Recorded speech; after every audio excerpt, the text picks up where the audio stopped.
Well, a state funeral has been held in Tehran for dozens of scientists and military commanders who were killed in Iran's 12-day conflict with Israel. These were the first public funerals for top leaders since a ceasefire took effect on Tuesday.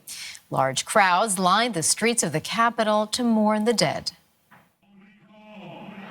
The coffins of Iran's regime elite make their way through a sea of black. Hundreds of thousands of mourners came to pay their respects to the military commanders, top nuclear scientists, and their families killed by Israeli airstrikes. We're here to show the enemy that we are all united and we will not abandon this country. None of us will leave our country in the lurch.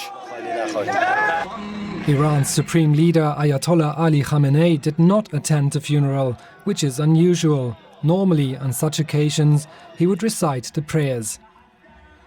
Khamenei has been in hiding since Israel launched its first attack on June 13th.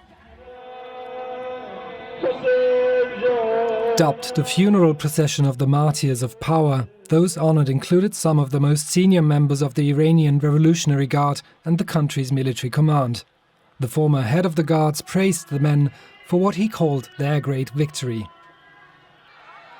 The position of the Iranian nation in the region and in the world has improved several notches, and today the Iranian nation in West Asia is viewed with a different perspective.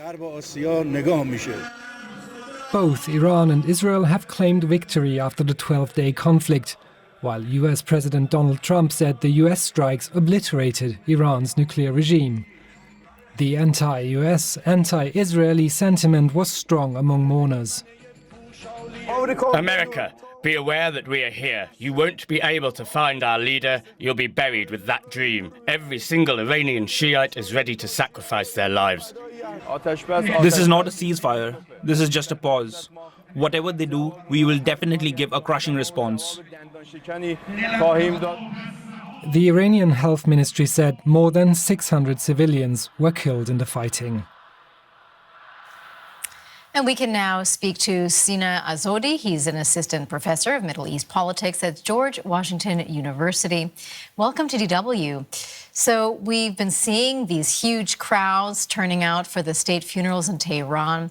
What does this tell us? Well, I think there is, undoubtedly there is a group of these people who have been organized by the government to come and show support. Many government officials showed up, including the foreign minister, the former foreign minister, as it was in your reporting, the grandson of Ayatollah Khamenei, the founder of the revolution. But some of these people also showed up, not necessarily because they're affiliated with the regime, but because of the death toll on the civilians who were killed, including several children. It was in your reporting. There was a coffin of a child who was killed along with his family. Again, there are different groups coming. Some of them are pro-regime. Some of them are not pro-regime. Some of them are organized. Some of them are not organized. There are many groups of people who have shown up. Well, we should note who did not show up was Iran's supreme leader Ayatollah Khamenei. Why wasn't he at these funerals?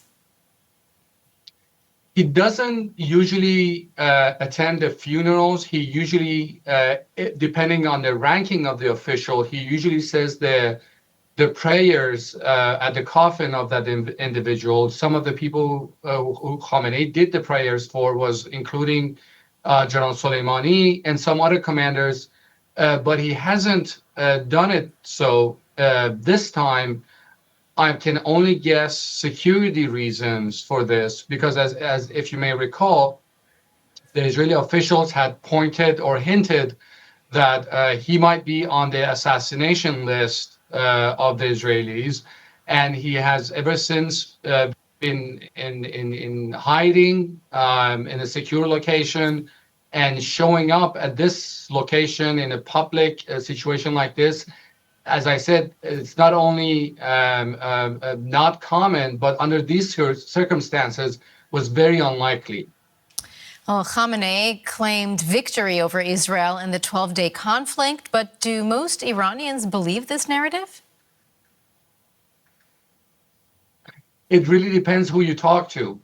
Look, we're at a situation where both the Israelis and Iranians have claimed victory, which I think in a sense is a good thing because it means that none of them actually won the war. For Iranians, the fact that the U.S. intervened and stopped the Israelis and it pushed for a ceasefire is good news. And also for the Israelis, they can claim that they have inflicted severe damage on Iranian nuclear facilities, etc. But again, going back to your question, I think there are pro-regime people who seriously believe that Iran has won the war, Israelis have been defeated at the cost of course, hundreds of civilians, damage to the country's oil infrastructure, nuclear facilities, etc. Some people, I'm sure they don't, especially the Iranian diaspora, does not believe so. They think that the Israelis won the war. So it really depends on who you're talking to. You may hear that Iran has won or Iran has lost the war decisively. That was Sina Azodi from the George Washington University. Many thanks indeed for all of your insights. We appreciate it. Thank you for having me.